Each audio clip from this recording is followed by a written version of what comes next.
Hi guys, Mark here and welcome to another video tip. And in today's tip we're going to be talking about the 3 key things that you need to be doing in the downswing to create great impact and a great follow through, which is going to lead to a lot more consistency in your ball striking, a lot more accuracy in your golf shots, and you're going to enjoy the game a little bit more. Guys, if you're new to the channel, then please don't forget to hit the subscribe button below. Thumbs up this video and share it around with your golfing friends, and also don't forget to post your comments below. But let's talk about the 3 key things that I would like you to start to concentrate on in that downswing to create that really good efficient impact and that really great follow through position. So here's key thing number 1.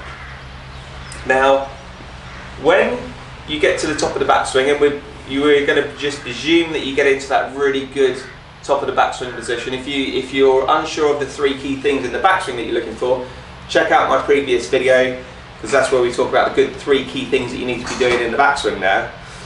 But key 1 is making sure that you get a good push off your right side for us right-handed golfers, left side for you left-handed golfers. So we're going to get that really good push off our right side and into our left side. So there's going to be a bump of the weight moving into that left side. That's key thing 1. So if you can start to get the feeling that once you get to the top, you shifted the hips, you've shifted the knees across, and when the shaft gets parallel to the ground, you want to feel as though you've got a good sort of 75 to 80% of the weight on this left side.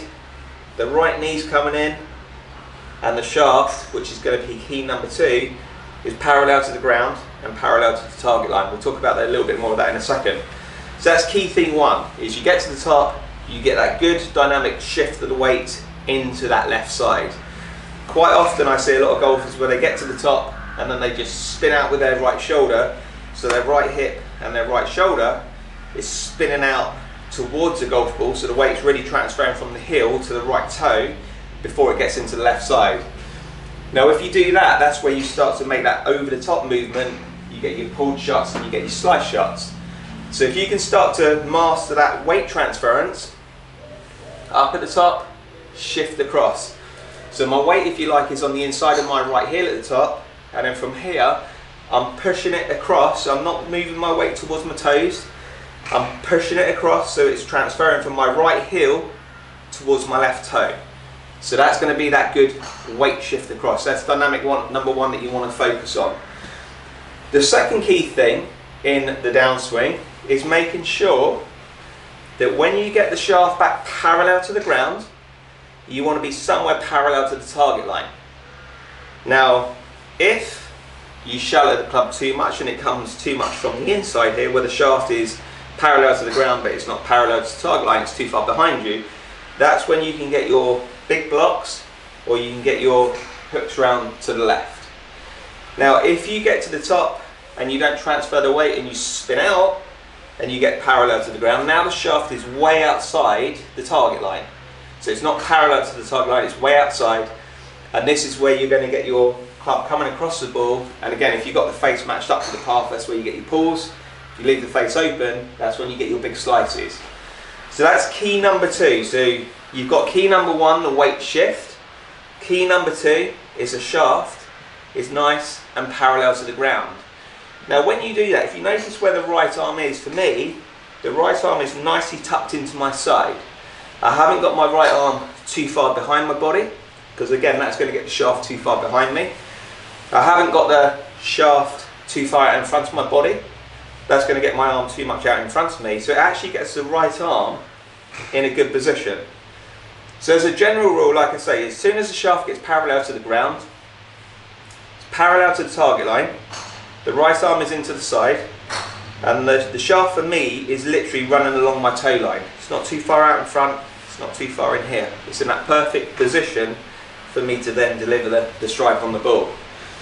Now key thing number 3 is the face position when you come down to that parallel to the ground position. So you want to make sure that when you get down parallel to the ground, you want to see the leading edge of the club anywhere from say 11 o'clock on the clock face up to 12 o'clock on the clock face. You want to see the club face in that position. Now if you come down and it's too much towards the ground, then the club face is going to be closed at impact and the ball's going to start left. If you get back to that parallel position and the face is open, from there potentially the ball can start to the right unless you flip your hands over as you go through impact. So the key thing, like I say, for you in number 3 is making sure that you get the toe of the club anywhere from say 11 o'clock up towards 12 o'clock, and that puts that left wrist in that nice slightly bowed down position, which is going to deliver that club nicely into impact. Now if you can master those 3 key things in the downswing, the consistency of your swing is going to get better, and the accuracy of your golf shots is going to get better. Your ball striking is going to improve 100%. So let's go ahead and hit one for you. See if we can match up those 3 key things. So the weight shift, shaft parallel to the ground, club facing that good position.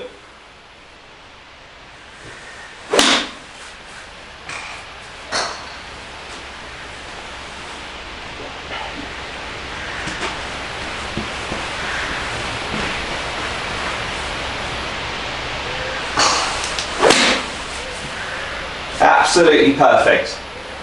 A nice little soft draw down there, straight on target. Guys, I hope you enjoyed this little video tip. Don't forget to post your comments below. Don't forget to thumbs up the video, and also don't forget to hit the subscribe button below. And guys, I really appreciate you watching this video, and many thanks for your support.